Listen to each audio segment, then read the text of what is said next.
So here you see two of the first turnouts I've built in different stages of readiness. The left one already has sleepers under it. The right one doesn't have them yet. But well, it's time to test them, see how it goes.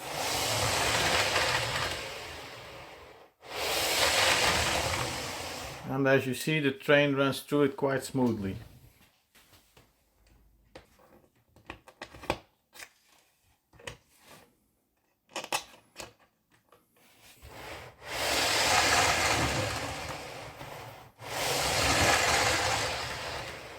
Also very smooth, and the straight on position.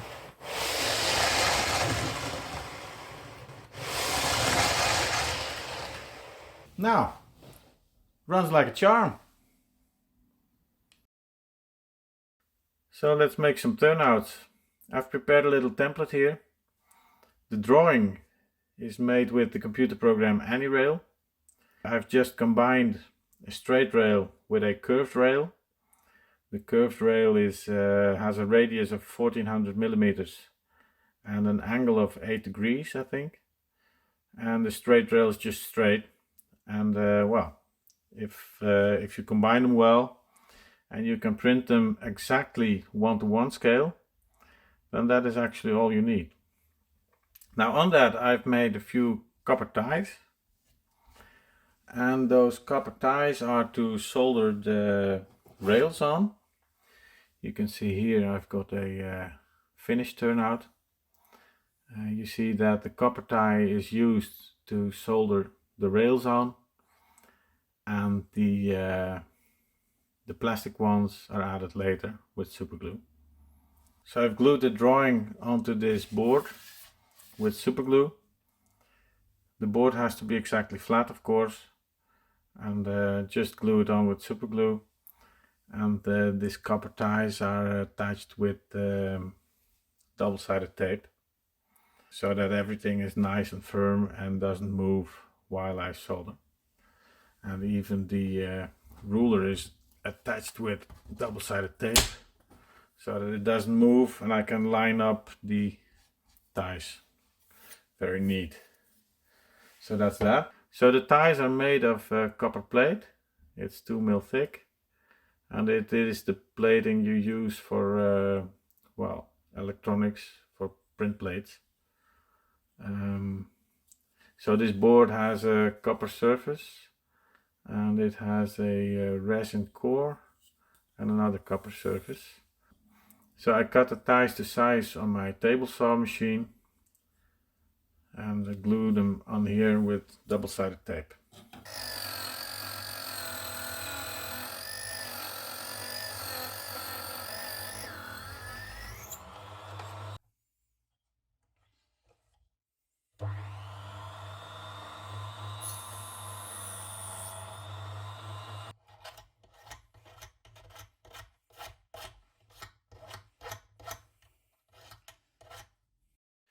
So the first thing to do now is to make some rails on size.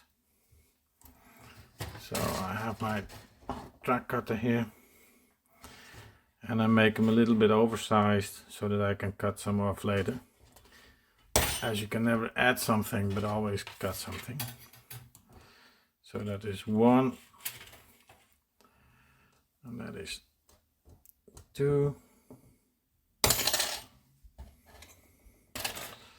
And the curved one as well. I think this would do the trick. And I had another one here, another curved one. This is long enough. So I'll start with the straights.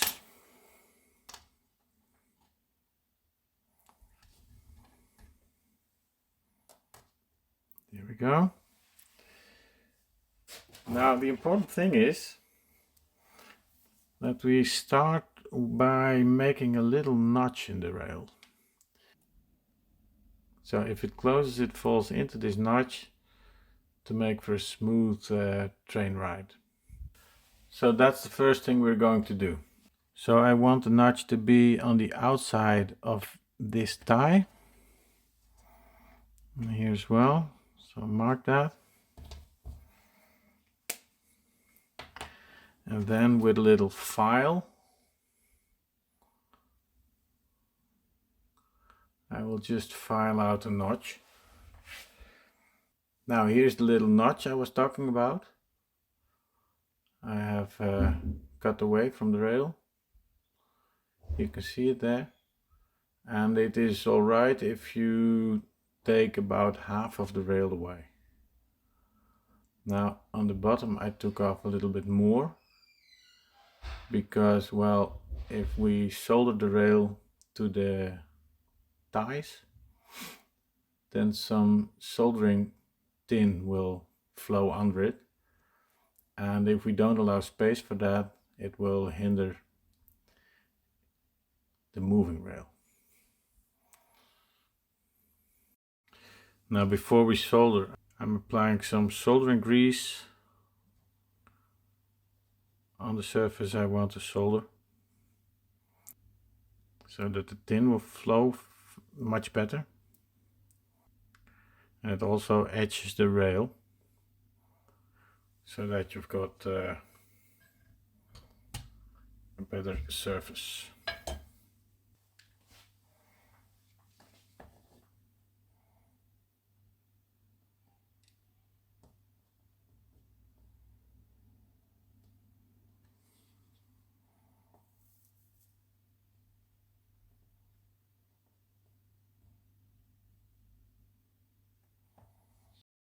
Now if I want to solder the rail to the ties, I have to line it up very well here with my notch. It has to be in the right place. And then, excuse me. And then I have to place it right on the right position. I like to start in the middle. Oops. There we go.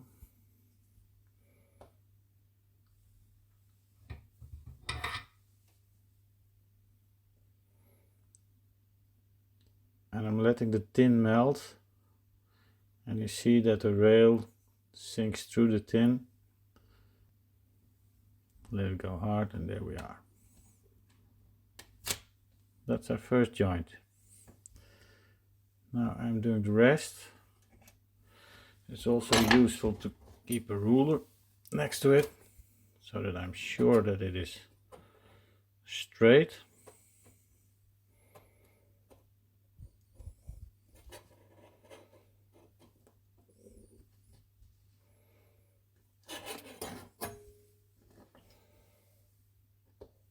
So this is number 2. Pushing it down, heating it up.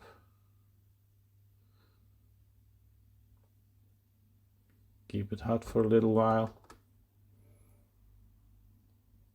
Let it sink through. And let it go hard again.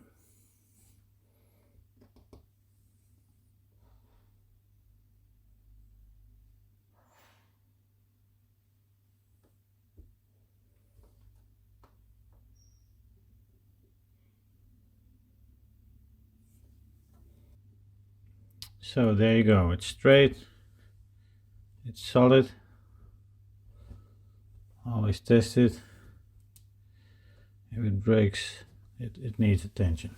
So there we go, that's the first rail. Now then, a bit about filing.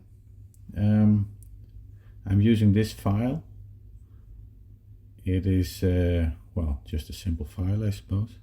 But one thing you notice is that there's a rough surface, a filing surface on this one, and a smooth surface on this side.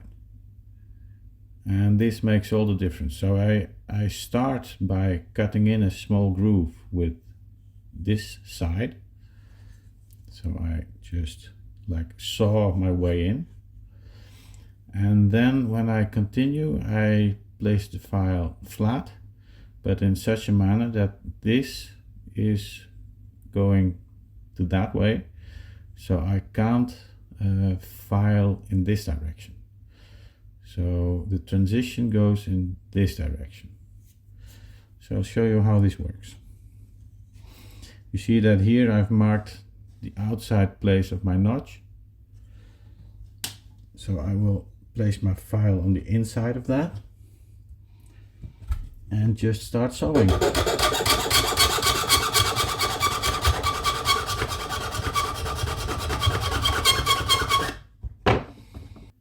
Now you see there's a small groove in the bottom side of the rail.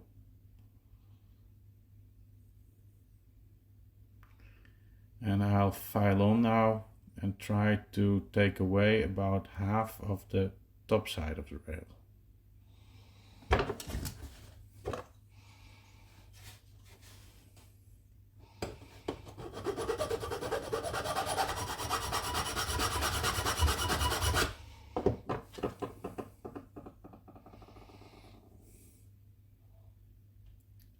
So this is enough for me, and now I'm going to file away this side of this notch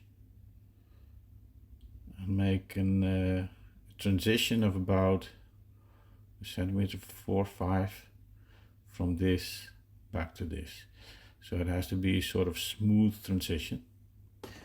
Now it's important to see that, of course, on the bottom side of the rail is more wide than on the top side of the rail. So if you place it on a flat surface, it will always be sort of on an angle, right? So you can remedy this by taking a piece of scrap rails, place it under it, and then it's more straight.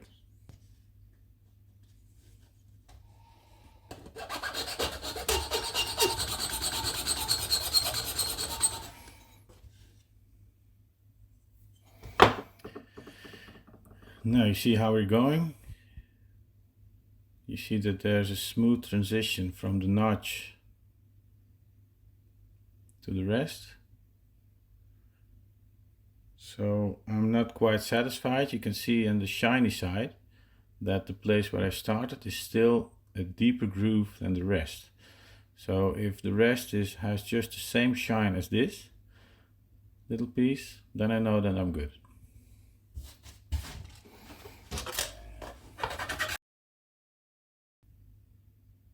So there we are. You cannot recognize the first notch anymore, and it has a smooth transition from narrow to the broader rail.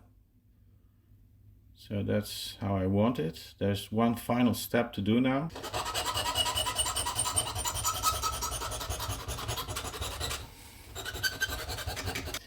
So you see on the bottom side of the rail I have filed a 45-degree angle, which functions as sort of a reservoir where soldering tin can heap up.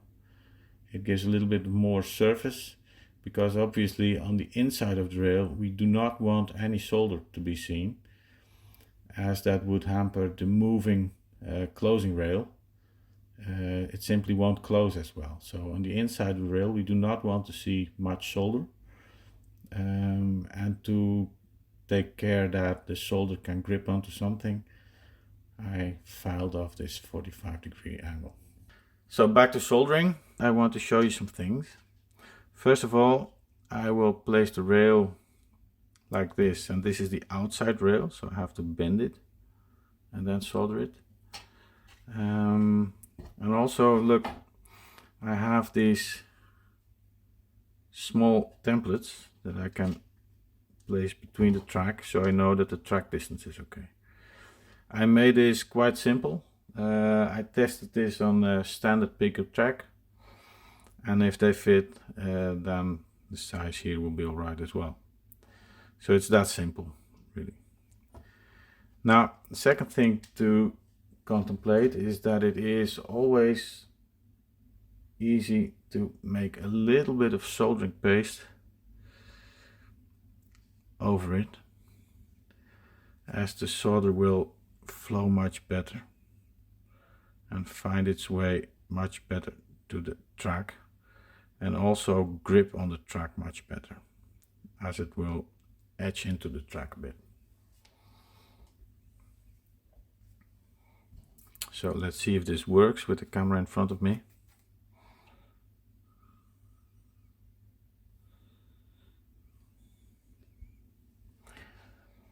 So we want a notch on the outside of this tie. We want the rail distance to be in order.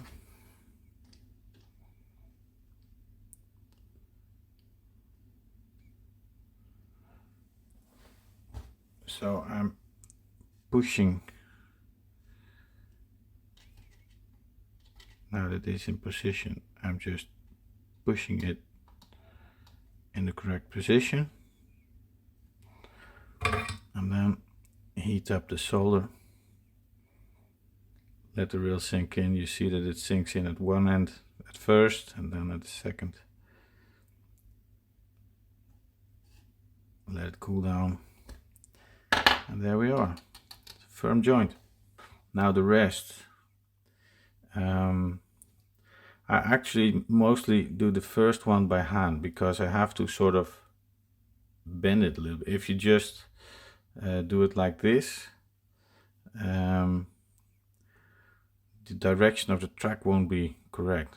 Try it and you see what I mean, but you have to bend it a little bit. So the first one I do by hand, and I will always burn my hands, but you know, this hobby takes sacrifices.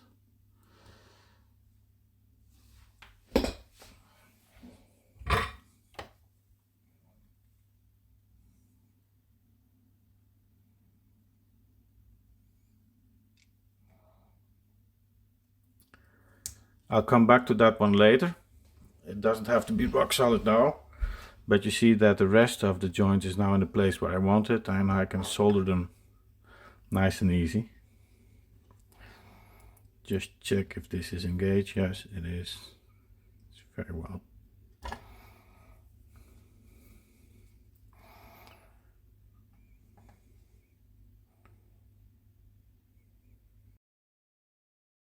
Now there is one thing I want to show you. As you see, there's some soldering on the inside of the rails here in the notches that we've made.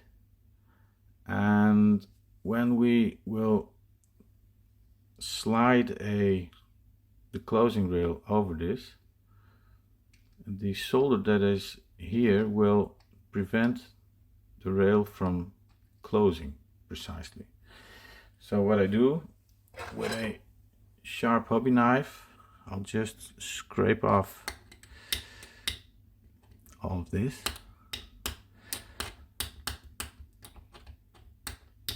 And I know it leaves marks and scratches on the surface, but you know, it's wood. So that gives it a bit of a realistic texture. And this is quite an important step, because if you do not do it, it won't close very smooth.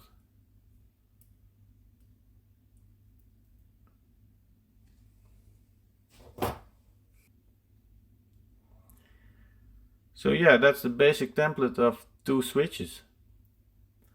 So these turnout will be finished later. We'll cut this video off here. But next episode we'll go into making the point and the moving rails, the opening and closing rails for the turnout. We also will be building ties, of course. And after that I'll show you how I wire them, how I make switch motors, and maybe even lanterns and switching levers. But we'll see. Thanks again for watching. Bye for now. And if you have any comments, suggestions, tips, tricks, questions, or if you want me to show special things that I haven't shown in this video, please feel free to ask. I read the comment section below and I'll answer everyone. So thanks a lot for watching, and bye for now. See you later.